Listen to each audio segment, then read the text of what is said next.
कहानी भगवान के भोले भाले भक्त की।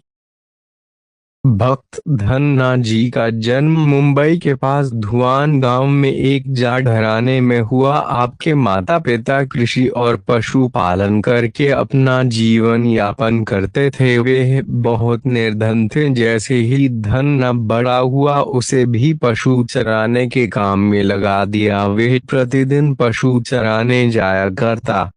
गांव के बाहर ही कच्चे तालाब के किनारे एक ठाकुर द्वार था जिसमें बहुत सारी ठाकुरों की मूर्तियां रखी हुई थी। लोग प्रतिदिन वहां आकर माथा टेकते व भेंटा अर्पण करते। धन्ना पंडित को ठाकुरों की पूजा करते, स्नान करवाते व घंटियां खड़काते रोज देखता। अल्प बुद्धि का होने के कारण वे समझ न पाता। एक दिन उसके मन में आया कि देखते हैं कि क्या है। उसने एक दिन पंडित से पूछ ही लिया कि आप मूर्तियों के आगे बैठकर आप क्या करते हो।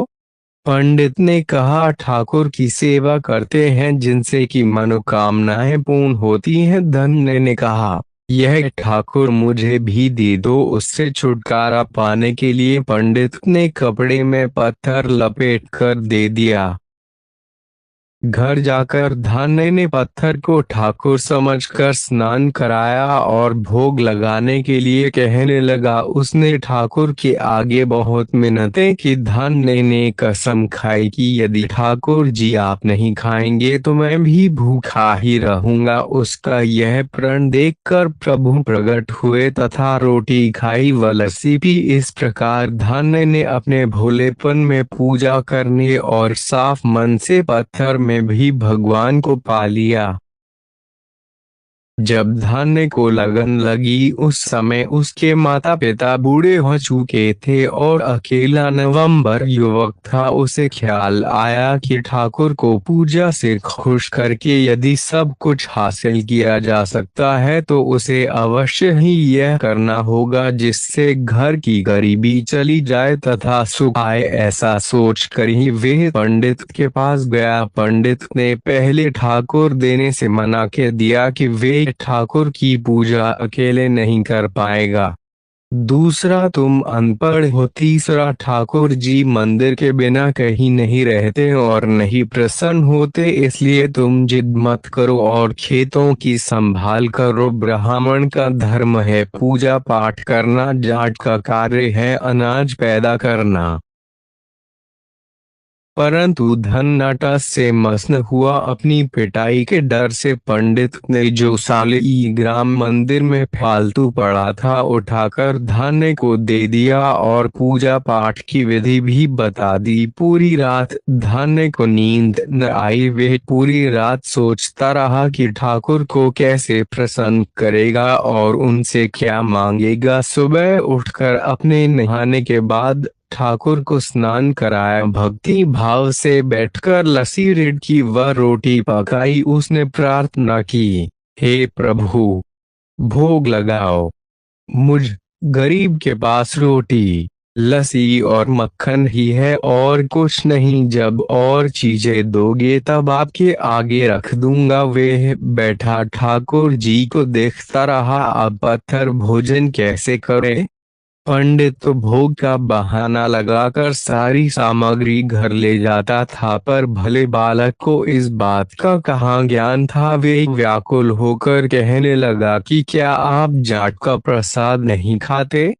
दादा तो इतनी देर नहीं लगाते थे। यदि आज आपने प्रसाद न खाया तो मैं मर जाऊंगा, लेकिन आपके बगैर नहीं खाऊंगा। प्रभु जानते थे कि यह मेरा निर्मल भक्त है, छल कपट नहीं जानता। अब तो प्रकट होना ही पड़ेगा। 1 घंटा और बीतने के बाद धन्ना क्या देखता है कि श्री कृष्ण रूप भगवान जी रोटी मक्खन के साथ खा रहे हैं और लस्सी पी रहे हैं। भोजन खाकर प्रभु बोले, धन्य जो इच्छा है मांग लो, मैं तुम पर प्रसन्न हूँ। धन्य ने हाथ जोड़कर विनती की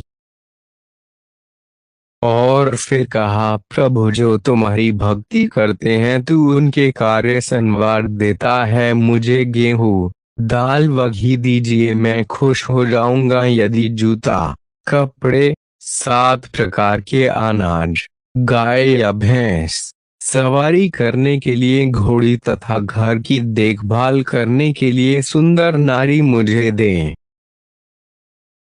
धन्य के यह वचन सुनकर प्रभु हंस पड़े और बोले, यह सब वस्तुएं तुम्हें मिल जाएंगी। प्रभु बोले, अन्य कुछ? प्रभु, मैं जब भी आपको याद करूँ आप दर्शन दीजिए, यदि कोई जरूरत हुई तो बताऊंगा। तथास्तु। भगवान ने उत्तर दिया, हे प्रभु, धन्ना, आज से आपका आजीवन सेवक हुआ, आपके अलावा किसी अन्य का नाम नहीं लूंगा। धन्ना खुशी से दीवाना हो गया, उसकी आंखें बंद हो गई। जब आंखें खोली तो प्रभु वहां नहीं थे, वे पत्थर का सालग्राम वहां पड़ा था। उसने बर्तन में बचा हुआ प्रसाद खाया, जिससे उसे 3 लोकों का ज्ञान हो गया। प्रभु के दर्शनों के कुछ दिन पश्चात धन्य के घर सारी खुशियां आ गईं। एक अच्छे अमीर घर में उसका विवाह हो गया। उसकी बिना बोई भूमि पर भी फसल लहलहा गई। उसने जो जो प्रभु से मांगा था उसे सब मिल गया। किसी ने धन्य को कहा, चाहे प्रभु तुम पर प्रसन्न हैं, तुम्हें फिर भी गुरुवार धारण करना चाहिए। उसने स्वामी रामानंद जी का नाम बताया। एक दिन अचानक ही रामानंद जी उधर से निकले। भक्त धन्य ने दिल से उनकी खूब सेवा की तथा दीक्षा की मांग की। रामानंद जी ने उनकी विनती स्वीकार कर ली और दीक्षा देकर धन्य को अपना शिष्य बना लिया। धन्य भगवान के नाम का सुमिरन करने लगा।